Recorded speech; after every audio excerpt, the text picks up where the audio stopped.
are the pillars of society, the key to sustainable growth and quality of life in the family. The role of women has evolved from a homemaker to working professional. But balancing household and career drains a lot of physical and mental energy, and they fall prey to several health complications. Are you aware that 1 in 5 women have PCOS? If it's not controlled in the beginning, then there might be serious complications. Obesity, bone and joint pain, diabetes, blood pressure, depression, and anxiety. That's why our revolutionary women centric product, iCare, has been introduced, keeping in mind their well being. Who cares about others? This peach flavored wellness drink is a unique natural formulation derived from the basics of Ayurveda and scientifically validated with Incumin fusion. It consists of boswellia, asparagus, valeria, and bioavailable curcumin as its key ingredient. Eye Care is a nutritional supplement created exclusively for women above 35 years of age. Regular intake can revitalize your holistic health. Let's celebrate healthy womanhood every day. Amrapali और युवराज स्वर्णसेन जंगल शिकार के लिए गए थे, लेकिन वहां उन्हें शेर मिल गया। शेर से लड़ते वक्त युवराज स्वर्णसेन बुरी तरह से घायल हो गए थे, लेकिन आम्रपाली ने उन्हें बचाने के लिए शेर को और गुस्सा दिलाया और फिर खुद को बचाने के लिए वहां से भाग गई। वो शेर युवराज स्वर्णसेन को छोड़कर आम्रपाली के पीछे भागा। युवराज स्वर्णसेन ने आम्रपाली को बहुत ढूंढा, पर वो कहीं भी नहीं मिली। जब युवराज स्वर्णसेन महल में वापस आए तो सरना ने सबसे पहले उनसे यही सवाल किया कि आम्रपाली कहाँ है। उसके सवाल से राजा, महारानी और वहां खड़े सभी लोगों का ध्यान आम्रपाली पर गया। राजा ने भी जब देखा कि आम्रपाली कहीं भी नजर नहीं आ रही तो उन्होंने युवराज पर जोर देते हुए पूछा, युवराज बताइए, देवी आम्रपाली कहाँ है। उसी वक्त सम्राट बिंबिसार और अंतेनाग भी वहां आ चुके थे। वो दोनों काफी दूर खड़े थे, लेकिन महल में क्या चल रहा है वहां से साफ साफ देखा जा सकता था। युवराज को वहां चुपचाप खड़े देख सम्राट बिंबिसार ने कहा, भले ही हम जंगल में इनसे नहीं मिल पाए, लेकिन इनसे जवाब लेकर रहेंगे कि आखिर आम्रपाली के साथ हुआ क्या था, कहाँ है वो। जंगल में युवराज आम्रपाली को ढूंढते हुए काफी अंदर तक चले गए थे। जब तक सम्राट बिंबिसार और अंतेनाग वहां पहुंचते, युवराज वापस जंगल के बाहर आ गए और थक हार कर राजमहल की तरफ लौट गए। इस वजह से सम्राट बिंबिसार युवराज स्वर्णसेन को कहीं नहीं ढूंढ पाए थे। युवराज स्वर्णसेन खामोश खड़े थे, न उन्होंने सरना के सवालों का जवाब दिया और न ही राजा के। तभी सेनापति जी ने युवराज के पास जाकर साधारण आवाज में पूछा, युवराज बताइए, आखिर जंगल में क्या हुआ था। आप वापस आ गए, लेकिन देवी आम्रपाली कहाँ गई। सेनापति जी की बातें सुनकर युवराज के भाव ऐसे थे जैसे वो अभी होश में आए हों। उन्होंने सेनापति जी से कुछ नहीं कहा, लेकिन उनके साथ आखेट से वापस आए सैनिकों की तरफ इशारे से कुछ कहा। सबकी नजर युवराज पर थी। उनका व्यवहार देखकर सरना काफी परेशान हो रही थी। उसने खुद से कहा, ऐसे तो इनका मुंह हमेशा चलता रहता है और आज न जाने इन्हें क्या हो गया है। बताने के लिए तैयार ही नहीं है कि देवी आम्रपाली कहाँ है। न जाने हमारा हृदय इतना क्यों घबरा रहा है। उसी पल युवराज स्वर्णसेन का वो सैनिक अपने हाथ में कुछ लेकर आया। युवराज ने उसे अपने हाथ में लिया और राजा की तरफ बढ़ाते हुए भारी आवाज में कहा, पिताश्री, ये आम्रपाली का है। ये सुनते ही सरना की नजर युवराज के हाथ पर गई। उनके हाथ में खून से सना एक कपड़ा था। वो देखते ही सरना तुरंत उनके पास गई और उनके हाथ से वो कपड़ा ले लिया। उस कपड़े को जब सरना ने ध्यान से देखा तो उसकी आंखें फटी की फटी रह गईं। वो अचंभित होते हुए बोली, ये तो देवी आम्रपाली का चूनर है, लेकिन इस पर ये रक्त। सरना बुरी तरह से घबरा गई थी। उसने स्वर्णसेन पर जोर देते हुए कहा, युवराज बताइए, देवी आम्रपाली कहाँ है। उन्हें यहाँ ना देखकर हमारा हृदय बहुत व्याकुल हो रहा है। वो आपके साथ आखेट पर गई थी, आप कहाँ है वो। सरना ने एक साथ कई सारे सवालों की पंक्तियां युवराज स्वर्णसेन के सामने लगा दी थी। युवराज ने पछतावे भरी आवाज में कहा, हमें क्षमा करना सरना, हम आम्रपाली को नहीं बचा पाए। ये सुनते ही वहां खड़े हर एक व्यक्ति के पैरों तले जमीन खिसक गई। सरना ने युवराज पर भड़कते हुए कहा, युवराज, ये मजाक का वक्त नहीं है और ना हम आपसे मजाक करना चाहते हैं, इसलिए सच सच बताइए, देवी आम्रपाली कहाँ है। युवराज स्वर्णसेन समझते थे कि आम्रपाली के लिए सरना ये सब नहीं सुन पाएगी, इसलिए उन्होंने उससे कुछ ना कहकर राजा के समक्ष जाते हुए कहा, पिताश्री, हमने उन्हें बहुत ढूंढा पर हमें चूनर के अलावा और कुछ भी नहीं मिला। युवराज की आवाज में मायूसी साफ झलक रही थी और उनकी आंखों में आम्रपाली को ना बचा पाने का पछतावा साफ दिख रहा था। युवराज की बातें सुनकर वहां खड़े हर एक व्यक्ति के मुख से एक भी आवाज नहीं निकली। चारों तरफ एक सन्नाटा सा पसर गया था। तभी महाराज ने अपनी चुप्पी तोड़ते हुए युवराज से कहा, आखिर में क्या हुआ था, हमें पूरी बात बताइए। युवराज स्वर्णसेन ने शुरू से लेकर अंत तक जो भी कुछ हुआ था वो सब कुछ बताया और कहा, हमने जंगल के आखिरी छोर तक आम्रपाली को ढूंढने की कोशिश की पिताश्री, परंतु ना हमें वो शेर मिला ना ही आम्रपाली। हमें लगा था कि हम आम्रपाली को ढूंढ लेंगे, लेकिन हमारे हाथ बस रक्त से सना ये चूनर ही लगा। पिताश्री से देखने के बाद हमारे पास वापस लौटने के अलावा कोई और विकल्प नहीं बचा था। इसके आगे युवराज कुछ और कह पाते, सरना भड़कते हुए उनके पास गई और चिल्लाते हुए बोली, आप हमारी देवी आम्रपाली को जंगल में छोड़कर आ गए। आप ऐसा कैसे कर सकते हैं युवराज? रक्त से सने इस चूनर को देखकर आपको लगा कि देवी आम्रपाली नहीं रही? ऐसा नहीं हो सकता, देवी आम्रपाली को कुछ नहीं हो सकता। युवराज को घूरते हुए उसने राजा से कहा, महाराज, अगर आपके पुत्र देवी आम्रपाली को ढूंढने में असमर्थ रहे तो अब हम स्वयं जंगल जाएंगे और देवी आम्रपाली को ढूंढेंगे। इधर महल से बाहर खड़े सम्राट बिंबिसार और अंतेनाग को भी जब इस बात की खबर हुई तो एक पल के लिए सम्राट बिंबिसार मूर्ति बनकर रह गए थे। उनका पूरा शरीर शून्य पड़ चुका था। उनकी स्थिति देखकर अंतेनाग ने उन्हें संभालते हुए कहा, सम्राट संभालिए खुद को। सम्राट ने हाँ में गर्दन हिलाते हुए कहा, हम ये कभी नहीं मान सकते कि आम्रपाली जीवित नहीं है अंतेनाग, वो जीवित है और हम आम्रपाली को ढूंढ कर रहेंगे। तभी अंतेनाग ने कहा, सम्राट, हम आपकी भावनाओं को समझ सकते हैं, परंतु देवी आम्रपाली को आप कहाँ ढूंढेंगे? हम अभी उस जंगल से वापस लौट कर आ रहे हैं। हम और आप दोनों वहां देवी आम्रपाली को ढूंढने ही गए थे ना, पर वो कहीं नहीं मिली। अंतेनाग की इस बात पर सम्राट भड़क गए और बोले, तो तुम कहना क्या चाहते हो अंतेनाग? ये युवराज स्वर्णसेन जो कह रहे हैं वो हम सत्य मान लें? अंतेनाग ने कहा, सम्राट, आपको क्या लगता है, क्या उस शेर से देवी आम्रपाली खुद को बचा पाई होंगी? तभी सम्राट गहराई में सोचते हुए बोले, हमने पूरा जंगल देखा पर हमें कहीं भी शेर नजर नहीं आया।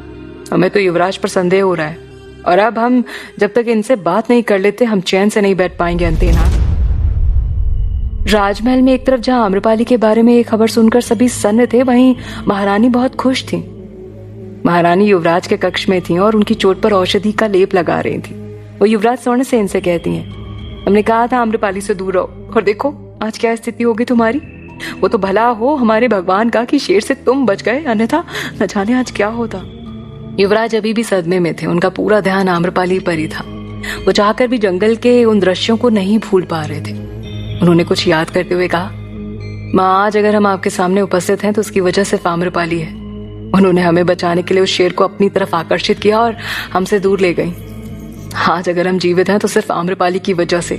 एक बार फिर युवराज के मुख से आम्रपाली के लिए चिंता देखकर महारानी क्रोधित हो उठी। उन्होंने कहा, बस करो पुत्र, भूलो मत कि उसी की वजह से तुम उस जंगल में गए थे। न तुम्हें वो जंगल लेकर जाती और न ही तुम्हें वो शेर मिलता। महारानी के मुख से अभी भी आम्रपाली के लिए बुरा भला सुनकर युवराज अपने बिस्तर से उठकर खड़े हुए और भड़कते हुए बोले, आप अभी भी आम्रपाली के लिए ऐसी सोच रखती हैं? उनकी वजह से आपका पुत्र जीवित है ये आपको दिखाई नहीं दे रहा, बल्कि आपको ये दिख रहा है कि उनकी वजह से हमारे ऊपर संकट आया। माँ, वो हमें जंगल लेके नहीं गई थी, बल्कि हम उन्हें जंगल लेकर गए थे। वो तो हमें मना कर रही थी, लेकिन हमारी ही मति पर पत्थर पड़ गया था कि हमने जिद करके उन्हें अपने साथ चलने के लिए कहा। ऐसा कहते हुए एक बार फिर युवराज के चेहरे पर उदासी आ गई। वो अंदर ही अंदर खुद को कोस रहे थे कि आखिर वो आम्रपाली को आखेट के लिए लेकर ही क्यों गए। एक पल के लिए चुप होकर उन्होंने कहा, हम अपने आप को माफ नहीं कर पाएंगे। आज आम्रपाली के साथ जो भी कुछ हुआ उसके जिम्मेदार सिर्फ और सिर्फ हम हैं माँ। ऐसा कहते हुए युवराज खिड़की के पास जाकर खड़े हो गए और वहां से नीलपद महल की तरफ देखने लगे। उनके कक्ष से नीलपद महल का मुख्य द्वार साफ दिखाई देता था। उसी वक्त उन्होंने देखा कि सरना कुछ सैनिकों के साथ कहीं जाने की तैयारी कर रही है। 4 से 5 सैनिक अपने घोड़े पे सवार होकर महल के बाहर जा रहे थे। ये देखकर युवराज ने कहा, इतनी रात हो चुकी है, सरना इस वक्त कहाँ जा रही है? युवराज तुरंत सरना के पास जाने के लिए निकल गए। महारानी ने उन्हें रोकने की कोशिश करते हुए कहा, पुत्र कहाँ जा रहे हो? आपका स्वास्थ्य ठीक नहीं है। युवराज महारानी को नजरअंदाज करके सीधे निकल गए। उनके जाने के बाद महारानी बड़बड़ाते हुए बोली, आम्रपाली ने तुम्हारे लिए कुछ नहीं किया पुत्र। शेर को भी पता चल गया कि वो कितनी चालाक है, इसलिए उसने आम्रपाली को अपना निवाला बना लिया। तुम्हारा मन बहुत साफ है पुत्र, इसलिए तुम उस आम्रपाली के छल को नहीं समझ पाए, परंतु हमें इस बात की खुशी है कि वो अब कभी भी वापस लौट कर नहीं आएगी। वहीं राजा अपने कुछ महत्वपूर्ण मंत्रियों के साथ सभा में चिंतित बैठे हुए थे। महामंत्री ने कहा, महाराज, आज से पहले जब जब देवी आम्रपाली के साथ कोई भी घटना घटित हुई तो प्रजा चुप नहीं बैठी। पुष्करणी अभिषेक के समय जब देवी आम्रपाली नहीं मिल रही थी तब भी प्रजा ने विरोध कर दिया था। इसके साथ ही जब राजगुरु ने उनके कक्ष में आग लगा दी थी उसके अगले दिन भी प्रजा भड़क उठी थी, और अब तो उनके जीवित ना होने की बात कह पाना असंभव प्रतीत हो रहा है। वहीं पर राजगुरु की जगह पर घोषित नए आचार्य भी बैठे थे। चेहरे से वो काफी गंभीर दिख रहे थे, लेकिन आंखों की चमक से उनकी बुद्धिमत्ता का पता लगाया जा सकता था। उन्होंने कहा, अगर ऐसी बात है तो हमारे अनुसार प्रजा को ये बात बताई ही ना जाए कि अब आम्रपाली नहीं रही, बल्कि आम्रपाली के स्थान पर उन्हीं की तरह कोई दूसरी नगरवधु लाई जाए। ये सुनकर महाराज तुरंत बोले, आचार्य जी, आप ये कैसी बात कर रहे हैं? आप भली भांति जानते हैं कि हमारे राज्य में जो भी निर्णय लिया जाता है प्रजा की अनुमति से लिया जाता है। आम्रपाली का नगरवधु चुनाव भी प्रजा की स्थिति देखकर किया गया था। अगर अब हमने प्रजा की अनुमति के बिना आम्रपाली का स्थान किसी और को दे दिया तो वैशाली की प्रजा न सिर्फ विरोध करेगी बल्कि पूरा राजतंत्र हिला देगी। महामंत्री ने कहा, आचार्य जी, शायद आप भूल रहे हैं, वैशाली में चाहे स्वयं राजा हो, चाहे सेनापति हो या महामंत्री हो, सभी पद का चुनाव प्रजा के निर्णय से होता है। यहाँ पर वंशानुगत राजतंत्र का चलन नहीं है। अगर प्रजा को इस बारे में जरा सी भी भनक लगी तो बहुत कुछ हो सकता है जिसकी कल्पना हम नहीं कर सकते। हर तरह के उपाय देखने और सुनने के बाद उस सभा में सबके मन में सिर्फ यही सवाल था कि अब क्या किया जाए। तभी राजा ने अपना आखिरी निर्णय सुनाते हुए कहा, कल सुबह की पहली किरण में सर्वप्रथम आम्रपाली का ससम्मान अंतिम संस्कार किया जाएगा। उसके पश्चात वैशाली की स्थिति देखकर प्रजा के समक्ष ये सत्य रखा जाएगा। इसके पश्चात सभा समाप्त करके राजा अपने कक्ष में चले गए। राजा के सामने भी बहुत बड़ी विडंबना अब खड़ी हो चुकी थी, जिससे निकलने का रास्ता उन्हें दिखाई नहीं दे रहा था। इधर नीलपद महल के बाहर जैसे ही सरना सैनिकों के साथ निकलने को हुई, युवराज ने उसे रोकते हुए कहा, सरना, इतनी रात को तुम कहाँ जा रही हो? सरना युवराज को देखकर क्रोधित हो उठी। उनसे रूखे स्वर में कहा, देवी आम्रपाली को जहां आप छोड़ कर आए थे वहां से हम उन्हें वापस लेने जा रहे हैं। युवराज तुरंत विचलित हो उठे और बोले, तुम आम्रपाली को ढूंढने जंगल जा रही हो? ये सुनकर सरना ने युवराज की तरफ घूर कर देखा और एक गहरी सांस लेते हुए अपने घोड़े से नीचे उतर गई और युवराज को संदेह भरी नजरों से देखते हुए बोली, क्यों नहीं जाना चाहिए? क्या चाहते हैं आप? देवी आम्रपाली राजमहल वापस ही ना आए? सरना को ऐसे स्वर में बात करते देख युवराज ने कहा, तुम कहना क्या चाहती हो? सरना अपनी आवाज में मजबूती लाते हुए कहती है, वही जो आप समझ रहे हैं। देवी आम्रपाली को आपने जानबूझकर जंगल में अकेला छोड़ा है ताकि वो कभी वापस लौट कर ना आए।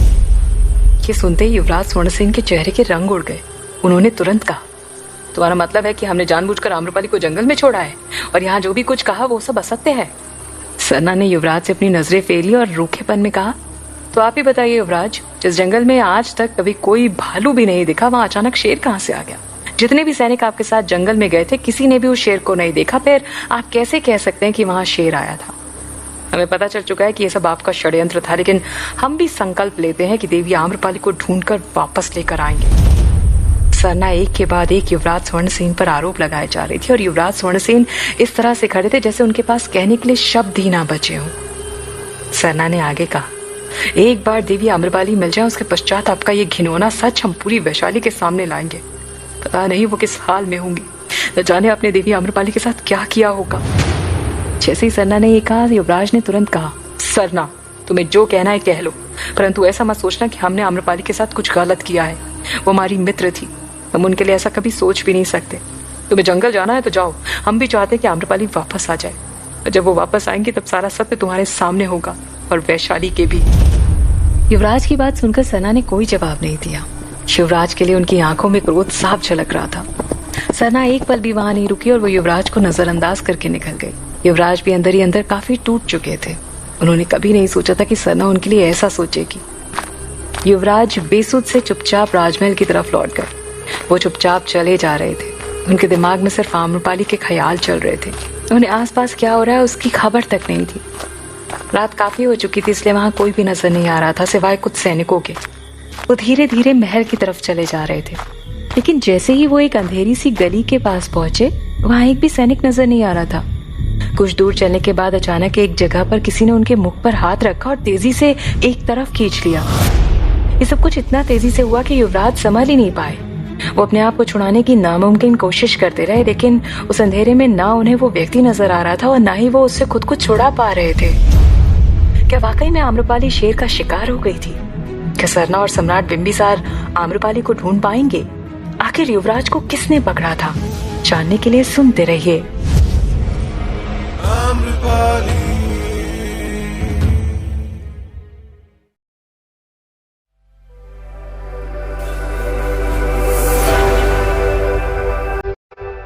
Women are the pillars of society, the key to sustainable growth and quality of life in the family. The role of women has evolved from a homemaker to working professional. But balancing household and career drains a lot of physical and mental energy, and they fall prey to several health complications. Are you aware that 1 in 5 women have PCOS? If it's not controlled in the beginning, then there might be serious complications.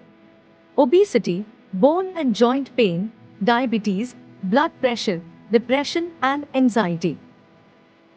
That's why our revolutionary women centric product, iCare, has been introduced, keeping in mind their well being.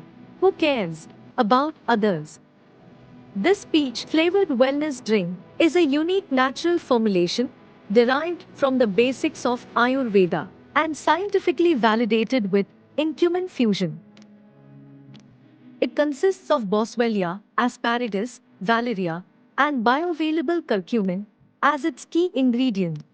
Eye Care is a nutritional supplement created exclusively for women above 35 years of age. Regular intake can revitalize your holistic health. Let's celebrate healthy womanhood every day.